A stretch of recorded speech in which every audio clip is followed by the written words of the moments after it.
Hai, Assalamualaikum warahmatullahi wabarakatuh. Waalaikumsalam warahmatullahi wabarakatuh. Alhamdulillah, wassalatu wassalamu ala rasulillah, amma ba'dah. Bertemu lagi di channel kami, di Aris Channel, dan kami tidak sendiri, ya. Kami masih tetap setia dengan istri. Oh, Ya, jadi hari ini kita mau bincang-bincang tentang apa nih, Mi? nah, kalau episode kemarin kita sudah bincang-bincang santai soal perasaan yang hampir dialami oleh semua manusia, Hmm, ya kan? ya. Nah, tapi kali ini kita mau membahas tentang perasaan yang dirasakan oleh hampir rata-rata hanya kaum wanita. Nah, Hmm. kira-kira itu perasaan apa ya yang dirasakan oleh wanita, yaitu cemburu. Cemburu, ya Ya. pasti. Nah, tapi ini bukan cemburu yang biasa karena kita akan membahas cemburunya ala Ibunda Aisyah radhiyallahu anha. Amin. Ya, jadi bukan mengcover lagu Aisyah ya. Bukan, Ya, karena itu ya. bukan bagian dari. Yang sedang viral sekarang Heeh, ini kan. betul. Woi, banyak orang mengcover lagu Aisyah istri Ya, Rasulullah. betul. Tapi kali ini kita coba menjelaskan tentang bagaimana cemburunya Bunda Aisyah istri Rasulullah Sallallahu Alaihi Wasallam.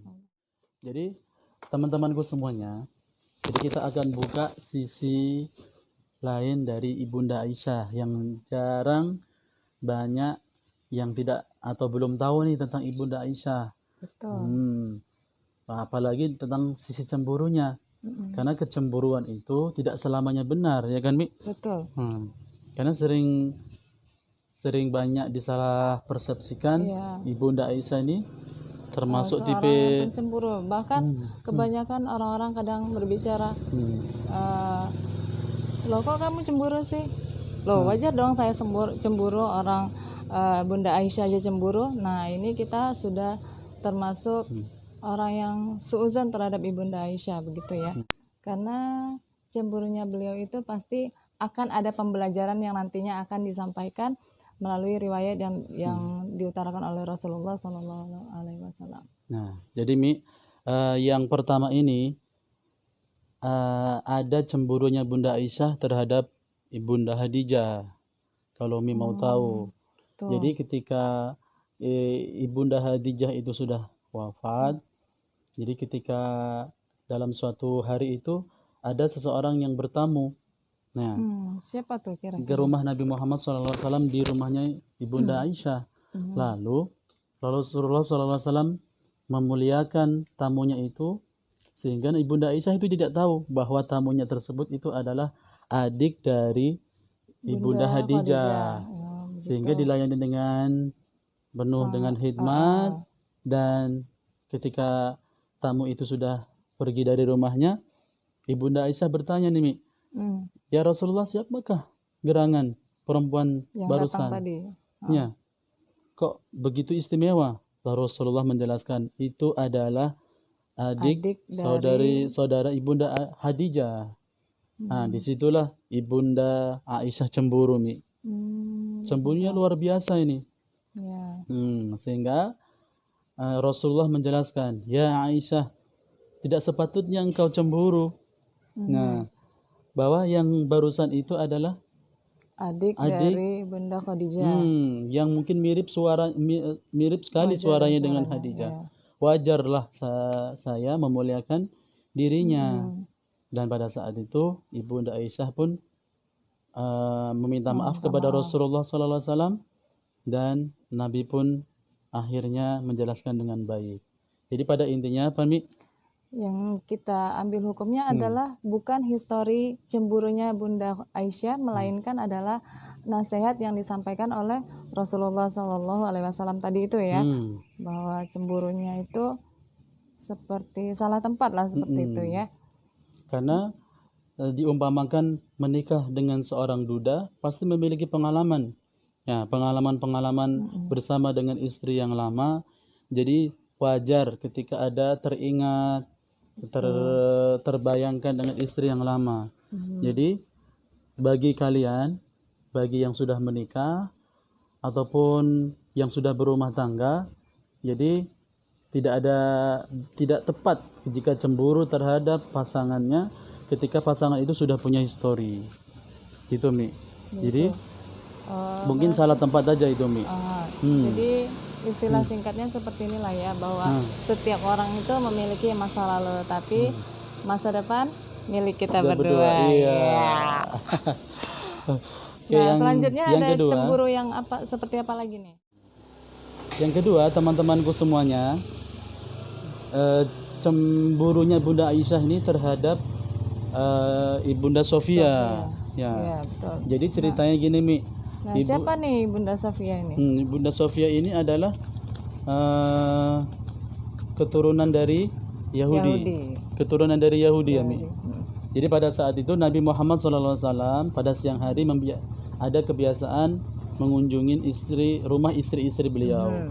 Tapi pada saat itu beliau mengunjungi rumahnya Ibunda Sofia ini dan diketahui oleh Ibunda Aisyah.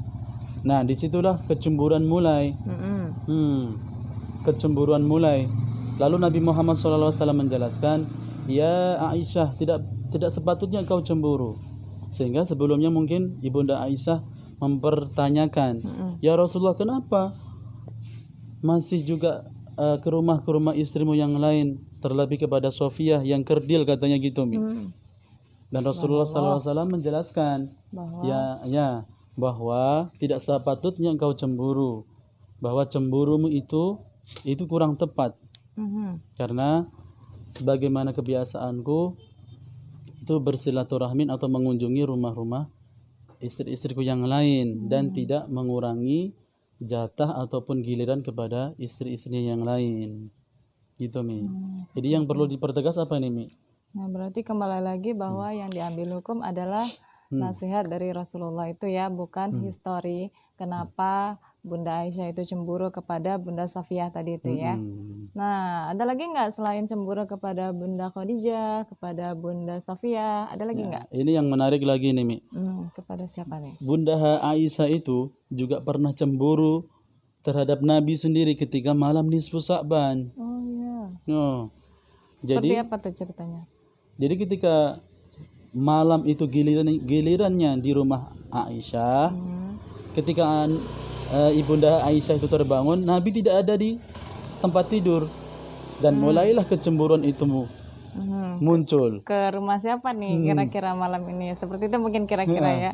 Jadi Ibunda Aisyah akhirnya mengecek ke rumah-rumah istri beliau dan tidak ditemukan Nabi Muhammad SAW. Dan pada saat itu ketika Ibunda Aisyah ke masjid, baru menemukan Nabi SAW sedang sholat di malam nisfu Sa'ban. Jadi ketika Nabi SAW selesai sholat, Nabi melihat Ibunda Aisyah dengan penuh terengah-engah nafasnya itu. Nah, Nabi Muhammad SAW menjelaskan, ya Aisyah, kau cemburu lagi rupanya. Itu kisahnya. Tuh seperti itu ya. Padahal aku mungkin awalnya sudah seuzon nih, ke rumah istri yang mana nih malam ini. Padahal kan malam ini adalah giliranku, seperti itu ya. Betul Mi. Tapi ternyata dicari-cari, rupanya sedang melakukan salat tahajud di masjid saat malam nisfu Sya'ban. Ya, jadi tidak tepat kiranya seorang istri cemburu ketika tidak berada di kamar. Bisa jadi suaminya itu sedang munajat kepada Allah Subhanahu wa taala, lebih-lebih di malam nisfu Sya'ban, di mana ini adalah malam ibadah, mendekatkan diri kepada Allah Subhanahu wa taala. Nah, ada lagi nggak yang keempat? Ya, yang keempat itu ini cemburunya Rasulullah SAW kepada Ibunda Maryah Mi. Maria, ada yang benar. Ibunda Maryah ini salah satu istri Rasulullah SAW. Yang kayaknya itu yang berasal dari Mesir ya? Iya, yang berasal dari Mesir. Jadi ceritanya seperti ini Mi, singkat saja, bahwa Ibunda Maryah ini ketika Nabi Muhammad SAW berkunjung ke rumahnya pasti dihidangkan madu. Dihidangkan madu. Dan Nabi setelah keluar atau setelah berkunjung di rumah Maryah, Ibunda Maryah ini, Nabi selalu bersiwak sehingga tidak mengeluarkan bau yang kurang sedap. Jadi ketika ke rumah Ibunda Aisyah itu sudah nih ada kecemburuan Sehingga Ibunda Aisyah mengatakan kepada Rasulullah, "Ya Rasulullah, mulutmu bau." Mungkin gara efek madu yang diberikan oleh Ibunda Maria tadi. Padahal ini kayaknya cuma sekedar biar dia itu nggak makan madu lagi dari supaya Rasulullah nggak makan madu lagi yang diberikan oleh Bunda Maria. Maria tadi ya. Jadi ketika itu Ibunda Aisyah ini ternyata sekongkol dengan Ibunda Hafsah ya Mi. Hafsah. Ya, Hafsah. Nah, berarti Ya, ini termasuk ta'awun yang tidak dibenarkan seperti itu ya. Karena mereka sekongkol mengatakan mulut Nabi Muhammad SAW ini Bau bau. dikarenakan makan madu. Rasulullah SAW mengeluarkan kalimat yang tidak diinginkan. Apa itu kalimatnya Mi? Mulai saat ini aku haramkan madu. Nah, ketika Nabi SAW mengucapkan itu, mengeluarkan kalimat itu, turunlah ayat Quran surah At-Tahrim ayat 1 itu. La tahrimu ma ahallallah. Artinya jadi janganlah engkau Nabi mengharamkan sesuatu yang sudah dihalalkan oleh Allah karena ingin mencari ridho dari istri-istrimu. Nah, akhirnya mereka berdua Sayyidah Aisyah, Ibunda Aisyah dan Hafsah ini meminta apa kepada Nabi. Nah, ini cemburu yang seperti ini, Mi. Ini juga tidak dibenarkan dan kurang tepat. Jadi kembali lagi masih seperti kasus 1, 2, dan 3 tadi bahwa yang menjadi titik berat adalah hukum yang diambil bukan histori kenapa Bunda Aisyah itu cemburu ya, tapi pesan yang disampaikan oleh Rasulullah bahwa kamu itu cemburu Aisyah, tidak harusnya seperti itu. Gitu ya.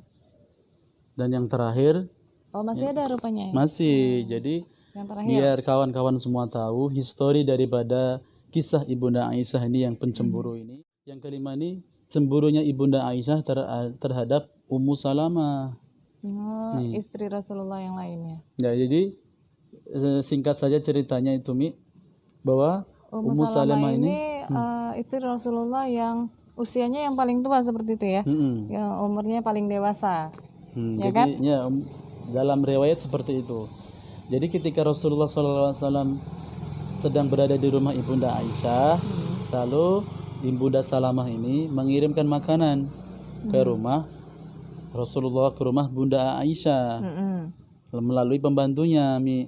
Ya, kemudian? Jadi ketika sampai di rumahnya, nah disitulah mulai kecemburuan dari Ibunda Aisyah. Cemburu lagi. Karena melihat ada pembantu dari Ummu Salamah membawa makanan untuk Rasulullah SAW. Akhirnya apa yang terjadi? Piringnya itu dibanting seketika, sehingga makanannya itu berserak-serakan. Padahal mungkin itu maksud dari Bunda Salamah itu baik kali ya. Kan maksud beliau adalah untuk makan berdua nih Rasulullah dan Bunda Aisyah seperti itu ya. Tapi karena sudah terbakar cemburu, akhirnya pesan yang dimaksud oleh Bunda Salamah ini tidak sampai. Yang ditangkap adalah, kenapa nih kasih Rasulullah makanan, kan lagi di rumah saya. Gitu. Itu kayaknya ya. Padahal kan tidak salahnya saling memberi, ya kan? Cuman kembali ke tadi bahwa Rasulullah SAW mengingatkan kembali kepada Ibunda Aisyah, ya Aisyah, tidak perlu kamu cemburu. Ini hal-hal yang lumrah. Sehingga Ibunda Aisyah pun meminta maaf kepada Rasulullah dan akhirnya membantu memunguti makanan-makanan yang sudah dibanting tadi Mi. Nah, jadi kesimpulannya apa nih kira-kira Mi? Mungkin seorang perempuan ini biar teman-teman di rumah ini juga bisa mengambil pelajaran dari kisah Ibunda Aisyah ini. Kisah Bunda Aisyah ini. Jadi mungkin secara garis besar adalah yang kita pelajari dari kisah Bunda Aisyah ini bahwa ketika kita merasa cemburu terhadap pasangan kita, mungkin ada baiknya kita tabayun dulu seperti itu ya. Nah, sebelum akhirnya kita meledak-ledak sendiri, padahal belum tentu kebenarannya seperti itu. Jadi cemburu yang benar itu Mi, cemburu yang tepat berada di jalan Allah Subhanahu wa taala ataupun menyimpang dari jalan Allah Subhanahu wa taala. Seperti seorang suami bersama dengan perempuan yang lain. Itu kan berarti wajib dong. Ya, itu berarti kan suaminya sudah melenceng nih. Nah, disitulah cemburu yang tepat. Nah, jadi mulai sekarang kayaknya kita mengubah ya bahwa yang selama ini kita pikirkan, Bunda Aisyah aja itu orangnya pencemburu kok. Nah, tapi ternyata dari kasus ini aja Rasulullah menegaskan bahwa cemburunya Bunda Aisyah itu tidak mendasar seperti itu ya, karena sudah dijelaskan juga tadi di awal kan. Ya, mudah-mudahan bermanfaat. Kami ya terus dukung Ya. channel ini dengan menekan apa Mi? Tombol subscribe bagi Ya. teman-teman yang belum, dan sekali lagi kami mohon maaf apabila terdapat kata-kata yang salah, dan sekali lagi bahwa kami di sini tidak ada bermaksud menggurui seperti itu ya, tapi hanya sedikit berbagi, sharing dan insya Allah ini ada riwayatnya seperti itu ya. Iya, karena hadisnya hadis-hadis yang sahih, sehingga bukan hanya anak-anak kita ataupun teman-teman kita ini kenal dengan lagu Aisyah istri Rasulullah aja, tapi kita kenal sisi lainnya. Iya. Baik, ya itu saja. Mudah-mudahan bermanfaat bagi semuanya. Amin. Ya, cukup sekian. Ya, ihdinas shiratal mustaqim. Assalamualaikum warahmatullahi wabarakatuh.